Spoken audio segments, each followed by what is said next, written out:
Australia, a land of breathtaking beauty. Red deserts stretching endlessly into the horizon. Ancient forests older than time itself. And coastlines carved by the relentless power of the sea. But beneath the sunlit landscapes and vibrant cities lies something far more unsettling. A shadowed past that refuses to stay buried. For centuries, stories of the supernatural have haunted this vast continent.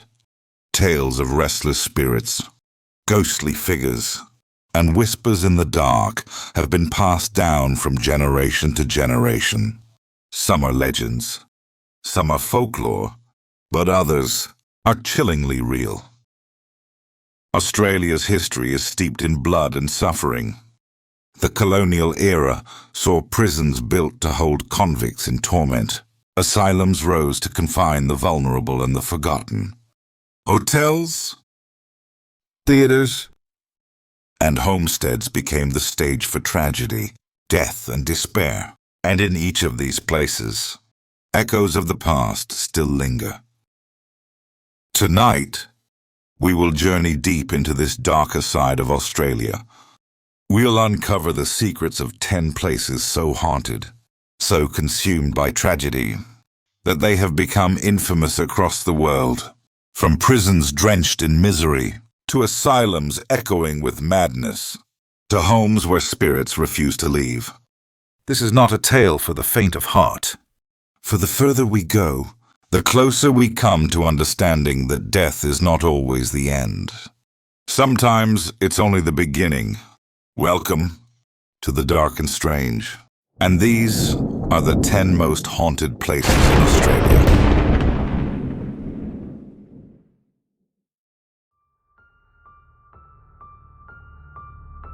Rising like a fortress on the edge of the Indian Ocean, Fremantle Prison is one of the most notorious places in Australia. Built by convicts in the 1850s, its limestone walls still radiate the misery of those who once lived and died inside. For over 140 years, this prison was a place of suffering. Criminals, convicts, and the desperate poor were confined here under brutal conditions. Disease swept through the crowded cells. Executions took place on site. And within these walls, countless tragedies unfolded. Many believe those who perished in Fremantle never truly left. Their cries for justice, or perhaps revenge, still echo through the prison's corridors. Between 1888 and 1984, 44 men and 1 woman were hanged here. The gallows still stand, silent yet oppressive. Visitors often report an unbearable heaviness when they step inside the chamber. Some feel hands brushing against their neck, as though an invisible rope still lingers. The solitary confinement cells, known as the punishment cells, are said to be the most active areas. Prisoners would be locked in darkness for days, sometimes weeks, with only their own thoughts for company. Tourists describe sudden waves of dread, overwhelming nausea, and whispers in the dark. One former guard swore he heard the rattling of keys and boots pacing the floor long after the prison was closed.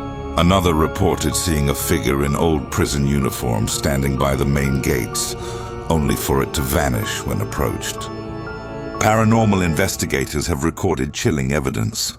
Electronic voice phenomena, low growls, chilling words like "get out," have been captured on tape. In one infamous recording, a voice clearly says, "Don't leave me."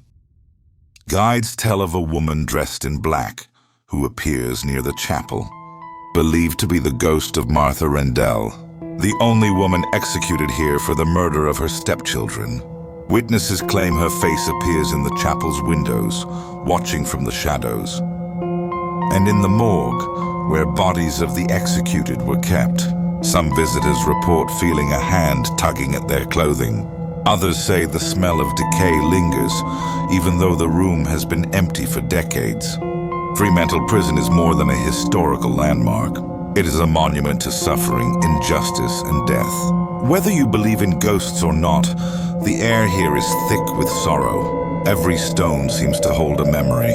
And for those who dare to walk its silent corridors at night, Fremantle offers no illusions of peace, only the chilling reminder that some prisoners may never have escaped.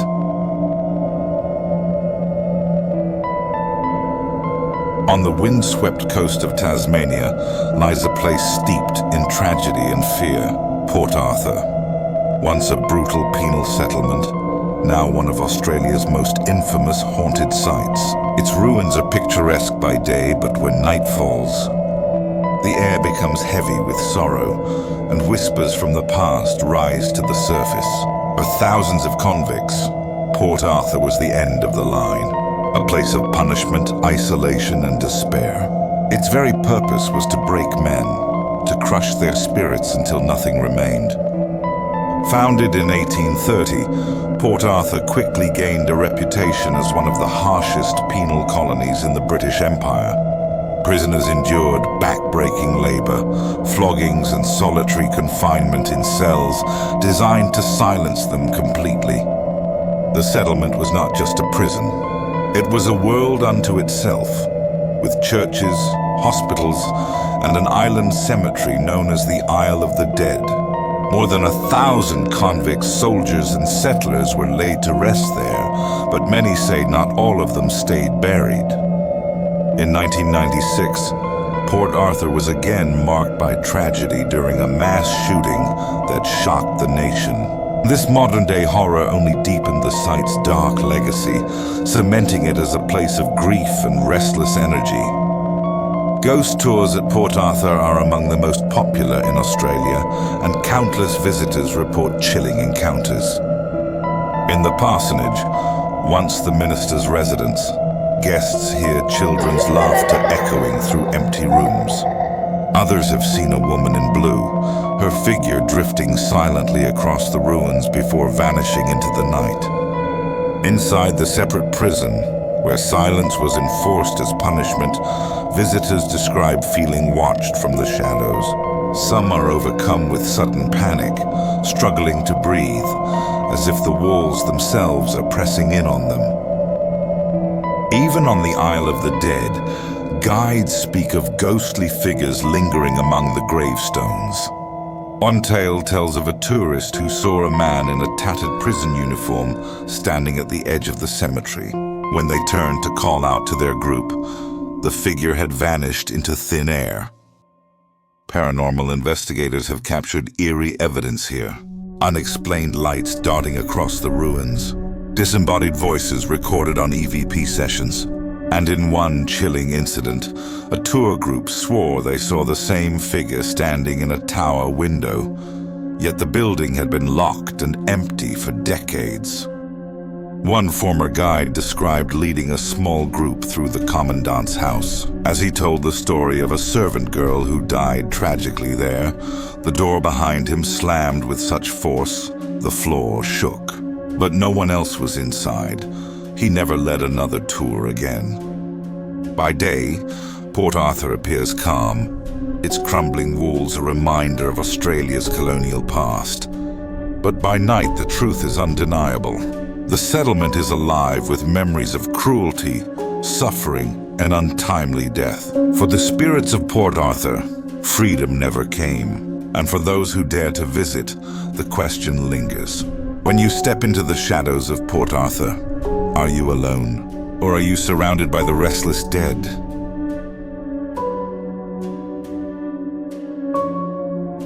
Perched on a hill overlooking the quiet town of Junee, New South Wales, stands a house that many call the most haunted in Australia. Monte Cristo Homestead.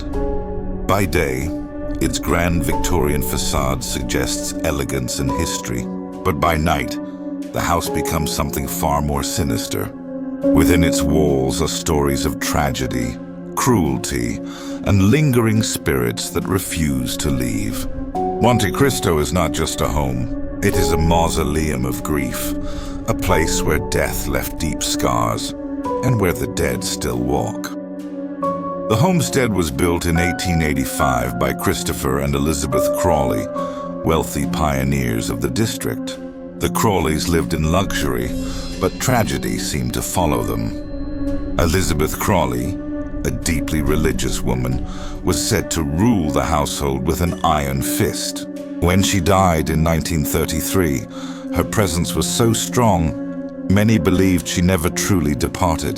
To this day, her stern face gazes down from portraits on the wall, and some claim she continues to watch every visitor who dares enter her home.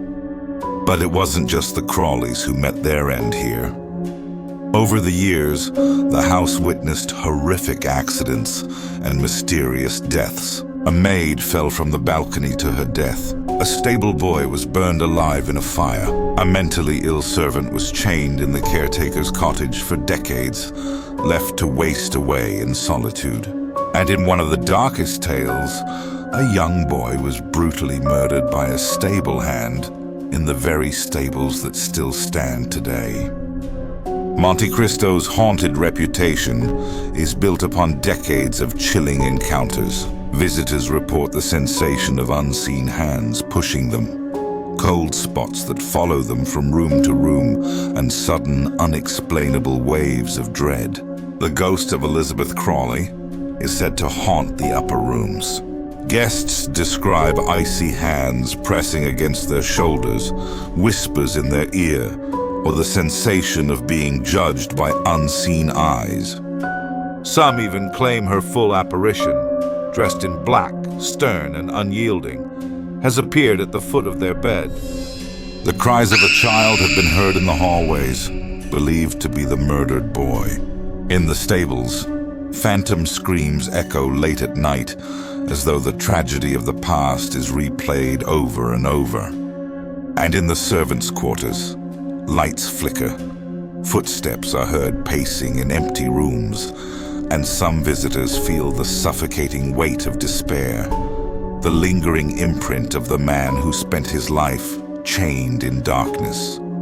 Over the years, Monte Cristo has drawn paranormal investigators from around the world. Strange photographs have emerged, showing glowing orbs and shadow figures. EVPs have captured ghostly whispers, some calling out names. One chilling story tells of a couple who stayed overnight. In the early hours, the woman awoke to see a figure in period dress standing silently by the window. When she screamed, the figure dissolved into mist. Another visitor swore they were shoved down the staircase by an unseen force. Even skeptics leave Monte Cristo unsettled.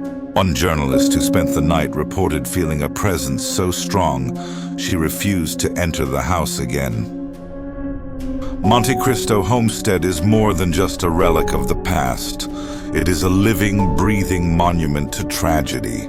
Every death, every act of cruelty seems etched into its walls. For those who visit, the question is not whether they will encounter something strange, but whether they will be able to leave without carrying a piece of the homestead's darkness with them.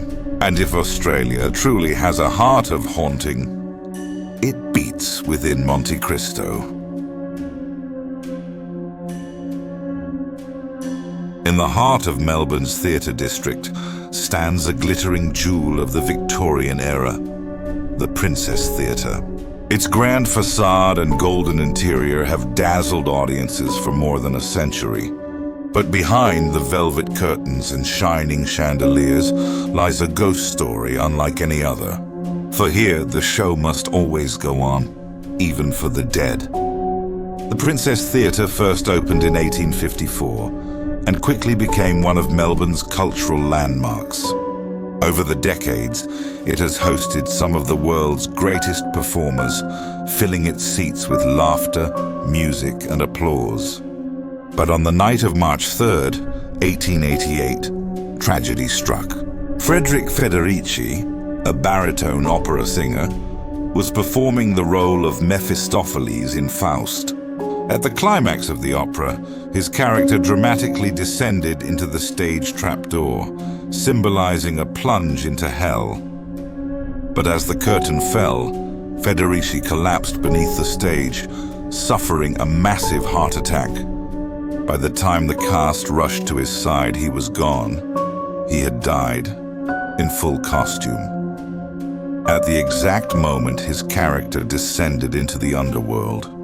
What followed would cement the Princess Theatre's reputation as one of Australia's most haunted venues. Though Federici's body lay lifeless beneath the stage, the cast swore that he appeared with them during the curtain call. Several actors claimed they saw him smiling and bowing alongside them. To this day, many performers insist they feel his presence in the wings before a show. The theatre staff affectionately refer to him as Federici, the friendly ghost of the Princess Theatre. Unlike the vengeful spirits of prisons and asylums, his is a haunting that blends tragedy with devotion to the stage. Over the decades, countless witnesses have reported seeing Federici's ghost. He is most often described as a tall man, dressed in 19th century evening attire, lingering in the dress circle or appearing backstage just before the curtain rises. Some say they've felt a comforting hand on their shoulder, as if offering reassurance. Others describe sudden cold drafts moving through the otherwise warm theatre. In fact, the legend of Federici has become so ingrained in theatre tradition that his presence is expected, almost welcomed. A seat is always reserved for him at every opening night performance, a gesture of respect to the man who never truly left the stage. The Princess Theatre is a place of spectacle, beauty, and tragedy. For some, it is simply a landmark of Melbourne's rich cultural history. But for others, it is proof that death does not silence passion. Frederick Federici may have taken his final bow more than a century ago. But every time the curtain rises, he is said to be there, watching, waiting, forever part of the show. And perhaps, in the Princess Theatre, we glimpse the truest haunting of all, not one of vengeance or despair, but of love for the stage that even death could not extinguish. On the edge of the historic town of Ararat in Victoria lies a sprawling complex of decaying buildings. Crumbling walls, broken windows, and long corridors that seem to stretch on forever. This is Aradale Lunatic Asylum, once the largest mental hospital in Australia. From the mid-1800s until its closure in 1998, more than 13,000 people died here. Patients, doctors, nurses, all swallowed by the institution's walls. And today, many believe their spirits still remain, trapped in endless torment. Aradale was built in 1867 during a time when mental illness was poorly understood. The asylum was meant to house the criminally insane, but over the decades it became home to anyone society wanted to forget. The mentally ill, the destitute, the unwanted. The treatments were often cruel by today's standards. Electroshock therapy, straitjackets, solitary confinement, even lobotomies were carried out here. Aradale was less a place of healing and more a place of suffering. The complex grew into a small city of its own, with more than 60 buildings, including wards, kitchens, laundries, and even its own morgue. For some, once admitted, there was no escape. Many patients lived out their final days within these walls, unmarked, unnamed, and forgotten. Today, Aradale is infamous for its hauntings. Visitors who step inside describe a heavy, oppressive atmosphere, as though the very walls remember the anguish they once contained. One of the most reported spirits is that of a nurse, seen drifting silently through the women's ward. Witnesses say she appears in a white uniform, her face pale and expressionless, before vanishing into the shadows. In the men's ward, footsteps echo through the halls when no one is there. Cold spots chill the air, and some visitors claim to hear the cries of patients begging for help. The asylum's morgue is particularly disturbing. Tourists who dare to enter report being touched by unseen hands. And some feel sudden nausea so overwhelming they are forced to leave.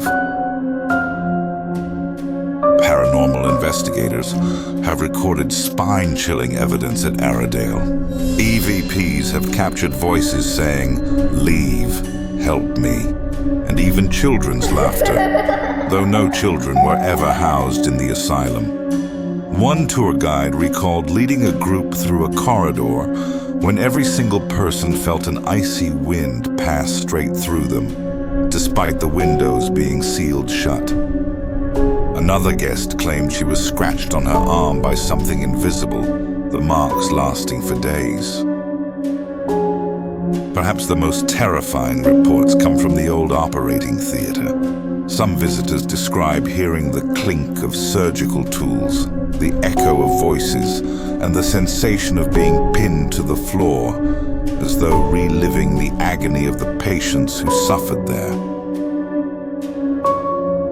Aradale Lunatic Asylum is a place where suffering never truly ended. For the thousands who died here, peace seems impossible. Their voices echo in the silence, their presence felt in every corridor and every room. For those brave enough to walk its haunted halls, Aradale offers no comfort, only a glimpse into the darkest chapter of Australia's past. And perhaps a chilling reminder that some institutions never let go of their inhabitants, not in life and not in death.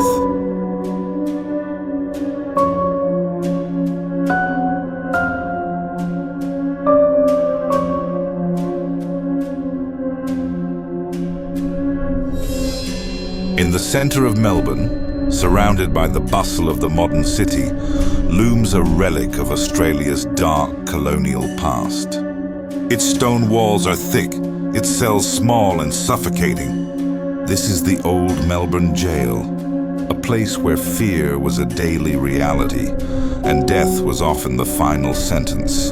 From 1842 until its closure in 1929, this prison became one of the most feared in the country.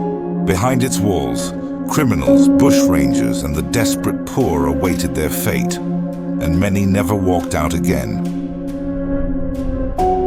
The Old Melbourne Gaol was designed as a place of punishment and control. Men, women, and even children were incarcerated here, often in appalling conditions. Executions were carried out by hanging, and the gallows inside the jail claimed 133 lives over the years. Among the most infamous was Ned Kelly, the legendary outlaw who became both hero and villain in Australia's history. His execution in 1880 drew crowds, and his final words, "Such is life," still echo in the collective memory of the nation. But for every famous name, there were countless forgotten souls, desperate men and women whose lives ended at the end of a rope, their stories lost to time. Yet if the reports are true, some of those spirits remain. Visitors to the jail report chilling experiences. In the condemned men's cells, footsteps are heard pacing at night, as though prisoners still await their fate. Sudden icy drafts sweep through the corridors, though the air outside is still. In one cell, believed to be where Ned Kelly spent his final night, guests describe feeling a suffocating pressure, as though the air itself has thickened. Some claim to hear a man's deep voice whispering words they cannot understand. Shadowy figures have been spotted near the gallows, flickering in and out of sight. And on quiet nights, the sound of weeping drifts through the stone halls, with no living source to be found. Ghost tours held within the jail have produced terrifying accounts. One guide recalled leading a group when the heavy wooden door behind them slammed shut with such force it shook the walls, yet no one had touched it. paranormal investigators have captured EVPs of men shouting, moaning, and even begging for mercy. One particularly chilling recording captured a clear voice saying, "They killed me." Visitors often describe feeling as though someone is standing directly behind them, only to turn and find the corridor empty. Some leave the jail in tears, unable to continue the tour. Even hardened skeptics admit there is an energy here, something oppressive, lingering, impossible to ignore. The Old Melbourne Gaol is more than a historical landmark. It is a place where fear, violence, and death left permanent scars. For some, it serves as a reminder of the brutality of Australia's early justice system. For others, it is a portal to the supernatural, a place where restless spirits still demand to be heard. And when you stand inside its stone walls, in the silence of the night, you can't help but wonder, are you the one observing history? Or is history observing you?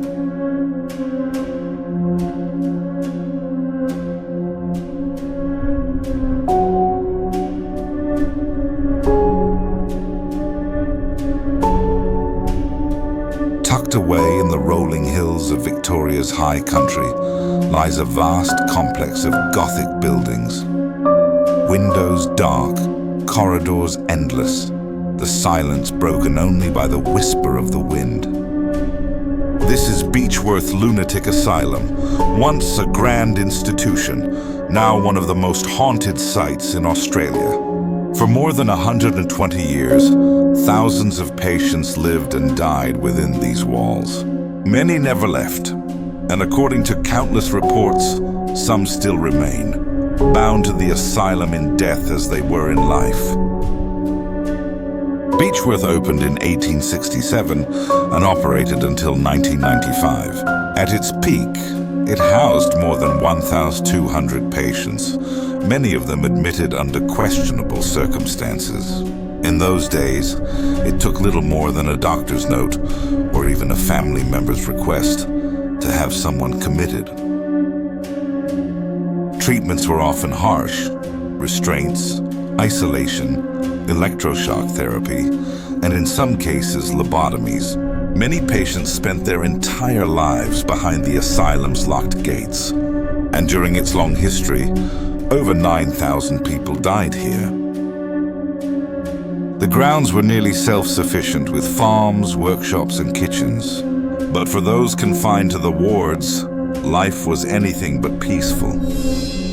The asylum became a place of despair, its walls absorbing the anguish of generations. Today, the abandoned asylum draws ghost hunters and thrill seekers from across the world, and it rarely disappoints. One of the most famous spirits is Matron Sharp, a stern but protective nurse said to still patrol the halls. Visitors claim to see her figure gliding through the dormitories, and some even report being comforted by her presence in moments of fear. But not all spirits are so kind. In the infirmary, cold spots linger, and people often hear moans and cries echoing through the halls. In the basement, shadows shift unnaturally across the walls, and the sound of dragging footsteps follows guests in the dark. Perhaps the most unsettling is the apparition of a young girl seen skipping through the gardens. Witnesses describe her laughter, high, playful, and chilling, as it carries across the night air. Paranormal investigators have captured disturbing evidence at Beechworth. EVPs reveal voices whispering, sometimes calling out names, sometimes pleading for help. Thermal cameras have detected human-shaped figures in empty rooms. One tour guide told of a guest who suddenly collapsed in one of the wards, gasping for breath, insisting that unseen hands were pressing down on their chest. Another recalled a visitor leaving in tears after feeling a small child's hand slip into theirs, only to realize they were completely alone. In the old surgery room, guests often report the smell of ether, and the faint clink of medical instruments. Some say they feel an overwhelming dread, as though they are about to undergo a procedure they can't escape. Beechworth Lunatic Asylum is more than just a ruin. It is a monument to suffering, to lives forgotten, and to spirits who never found peace.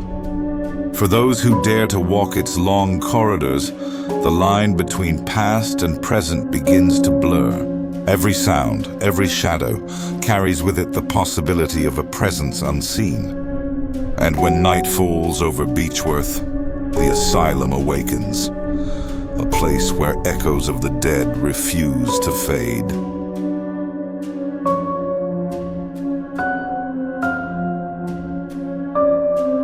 On the edge of Sydney Harbour, where the waves crash against the rugged cliffs of North Head, lies a site steeped in sorrow and fear. Its weathered buildings overlook the ocean, beautiful by day. But by night, it becomes something far darker. This is the Sydney Quarantine Station, known today simply as Q Station. For more than 150 years, it was the first line of defense against disease entering Australia. But it was also a place of isolation, suffering, and death. And for many who were brought here, it became their final resting place. From 1833 until 1984, ships arriving in Sydney were often stopped here if there was any sign of illness on board. Passengers suspected of carrying smallpox, Spanish flu, tuberculosis, or the plague were removed from their vessels and sent ashore. Families were torn apart. The sick were placed in isolation wards. Some recovered, many did not. It's estimated that thousands of people died here, their bodies buried on the headland, far from the city they had hoped to call home. Doctors and nurses worked tirelessly, but with limited understanding of disease, the station was often a place of despair rather than healing. Every building, from the hospitals to the morgues, absorbed the fear and anguish of those who passed through. Today, the quarantine station is infamous for its hauntings. Visitors who stay overnight report ghostly figures drifting through the dormitories, sudden icy winds, and doors slamming without warning. The old hospital wards are said to be the most active. Guests describe the sensation of being watched by unseen eyes, and some claim to hear coughing, moaning, and whispered prayers echoing through the night. The hospital's grieving room, where families said their final goodbyes to dying loved ones, is particularly chilling. Many visitors are overcome with emotion the moment they enter, often bursting into tears without knowing why. But the most terrifying area of all may be the old shower block, where new arrivals were stripped, scrubbed, and fumigated in harsh chemical sprays. Some who step inside say they feel burning sensations on their skin, echoes of the pain endured here long ago. Paranormal investigators have captured chilling evidence at Q Station. EVP recordings reveal voices crying out in multiple languages, desperate for help. Shadow figures have been photographed moving between buildings, only to vanish when approached. One guide told of a guest who fled in terror after feeling hands grab at their throat in the hospital ward. Another recalled a man who suddenly collapsed during a tour, insisting that something had entered his body. Perhaps most disturbing are the encounters in the old nurses' quarters. Visitors often wake to find a ghostly figure standing at the foot of their bed, watching silently until it fades into the dark. The quarantine station stands today as a heritage site and museum, but its legacy is carved in sorrow. For more than a century, it was a place where hope ended at the gates, and countless souls were lost to disease and despair. And those souls, it seems, never left. They walk the corridors, drift through the wards, and linger in the shadows. A constant reminder of the lives cut short by Australia's long struggle with sickness and isolation. For those brave enough to visit, Q Station offers more than history. It offers a chilling glimpse into a world where the living and the dead exist side by side.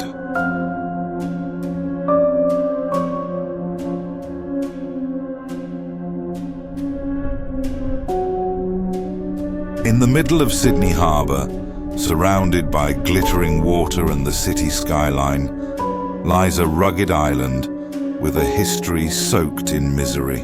By day, it's a tourist attraction. But when night falls, shadows stretch across its sandstone cliffs, and the island's haunted past stirs to life. This is Cockatoo Island, once a place of punishment, despair, and death. And today, it is one of Sydney's most haunted locations. Cockatoo Island was first used as a convict prison in 1839 after overcrowding at Norfolk Island.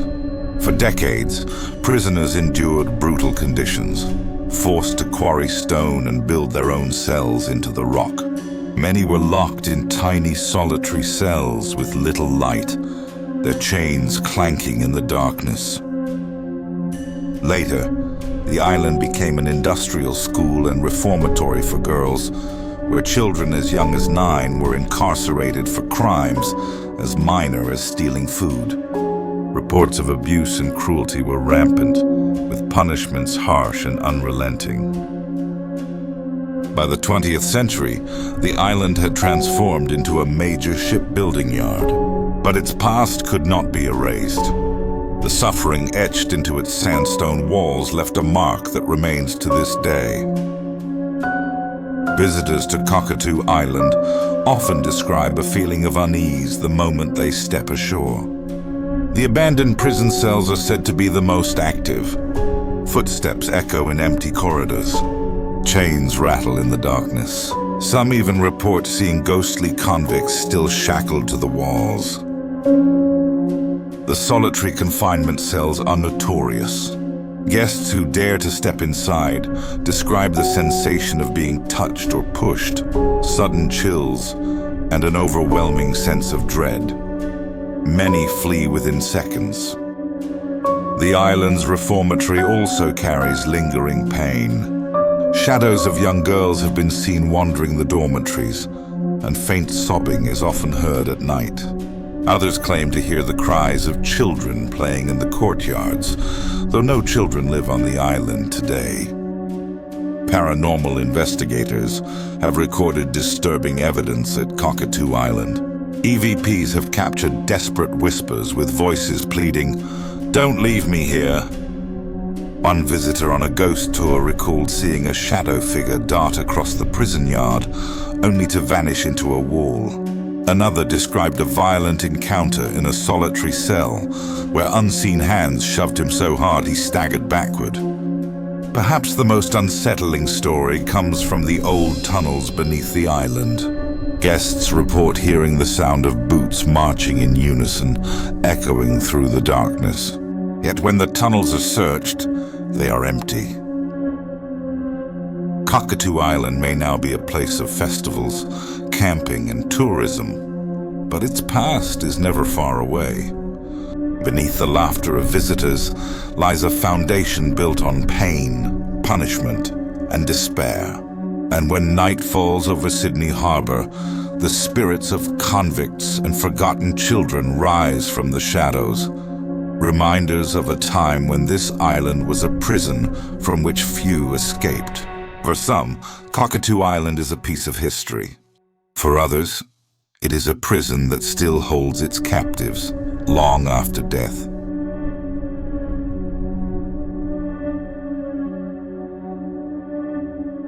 Deep in the lush rainforests of far north Queensland lies a place of breathtaking beauty and deadly reputation. Crystal clear waters tumble over smooth granite boulders, creating natural pools that shimmer in the tropical sun. But beneath the surface of this paradise is a darkness that has claimed more than 20 lives. The Aboriginal people warned of its danger. Locals whisper of a curse, And today, it is known by a name as chilling as the legends that surround it, the Devil's Pool. For thousands of years, this place has been sacred to the Yidinji people, who tell the story of Ulana, a young woman from their tribe. Ulana was married to an elder, but she fell in love with another man. The two lovers fled into the wilderness, but when they were captured, Ulana threw herself into the waters in despair.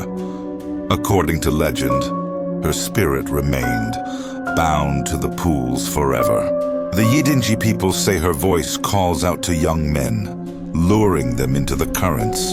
And many believe that Ulana's sorrow is the reason so many have died here. Over the years, Devil's Pool has become infamous for its accidents. Since records began, at least 20 people have drowned here, most of them young men. The waters are deceptively inviting. Beneath the calm surface lie powerful undercurrents, narrow channels, and hidden rock chambers. Once caught in the flow, escape is almost impossible. Locals warn against swimming, yet tourists are often tempted by the beauty of the sight. Sadly, too many never return. To this day, the pool remains one of the most dangerous natural attractions in Australia. Visitors often describe a heavy, unsettling presence at Devil's Pool. Some claim to hear whispers on the wind calling their names. Others report seeing a woman's figure standing on the rocks, watching silently before vanishing into thin air. Campers nearby have told of strange cries echoing through the rainforest at night, cries that sound like both grief and warning. Even those who don't believe in the curse admit that something about the place feels otherworldly. Beautiful, yes, but also sinister, as though the pool itself is alive, waiting, watching, and hungry for its next victim. Ghost hunters and spiritualists who have visited Devil's Pool claim to feel overwhelming sadness and dread. Some say their equipment malfunctions in the area, cameras refusing to focus, batteries draining instantly. One witness described seeing bubbles rise suddenly in the still water, as though something below was moving upward, watching. Another claimed he felt hands grab at his legs while he stood on the rocks above the pool, despite no one being near him. The legend of Ulana is so deeply tied to the tragedies here that even locals refuse to linger after dark. For them, the curse is very real and best left undisturbed. Devil's Pool is a place of contrasts, stunning beauty and deadly danger, paradise and curse. For the Yidinji people, it remains a sacred site, a reminder of love, loss, and the spirit of Ulana. For visitors, it is a chilling reminder of how nature itself can be both breathtaking and unforgiving. As the rainforest closes in and the waters roar through the granite, one truth remains. At Devil's Pool, the past is never silent. The spirit of Ulana still calls, and those who ignore the warnings risk becoming part of her eternal legend. From prisons drenched in blood, to asylums echoing with pain, to homesteads where tragedy never left, Australia's haunted past continues to live on in whispers and shadows. These 10 sites remind us that history never truly dies. It lingers, waiting for us to listen. Which of these places would you dare to visit? Or would you rather keep your distance from the darkness? Until next time, stay curious, stay cautious, and remember, you never walk alone in the world of the dark and strange. If you liked the video, please leave a like and subscribe to The Dark and Strange.